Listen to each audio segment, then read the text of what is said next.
Here's a fun concept from Sean McVay. First of all, we're getting a cover four look from the Cowboys, and this film was from 2020, so this was kind of their base at the time. Um, and we're seeing these cut splits from 12 personnel from the Rams, which something that McVay was known for and still is known for. Sean McVay, with the Rams. And here's what he's doing with it. We're getting cover four, and when motion goes across, this essentially turns into four solo, right? And when something's four solo, what that means is that we still have these two guys playing quarter quarter. He is now locked on the backside, and he is reading across through number three. They'll call this solo look means that we have a yo safety, and the yo safety reads Y from across, Y from the other side. That's essentially the number three receiver, which means the defense is counting this guy as number two and this guy as number one.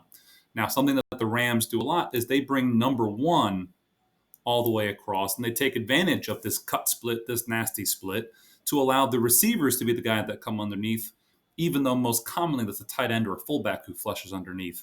So what happens is as this guy keys the tight end and sees the tight end release vertically, that pulls him over, and he is looking for a vertical release. Now when number one comes under, corner is clearing with who was number one of the backside because he's essentially locked, at least initially, right? Which means when the number one receiver flushes out to the flat, there's no one there to take it, right? So this is a nice wrinkle against cover four, and it should work against multiple coverages. But if you look at it against cover two, cover three, the flat player is still the flat player, whether you're talking about the corner, in a cover two look, or whether you're talking about, the overhang player in a cover three look.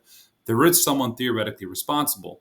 And this version of cover four, where it's now solo all the way across, it means that there's no one necessarily there to pick up the back, because if the corner is solo on the backside, it also means that the linebacker is now locked on the back, right?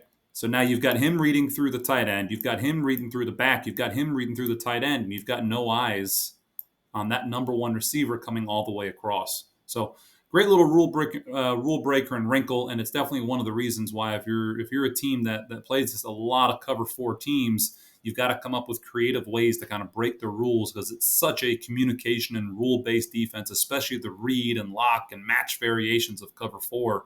Definitely, if you're creative, you can find ways to break it. This is a great job by Sean McVay of coming up with a way where the Cowboys just could not get eyes on that player based on what their rules were.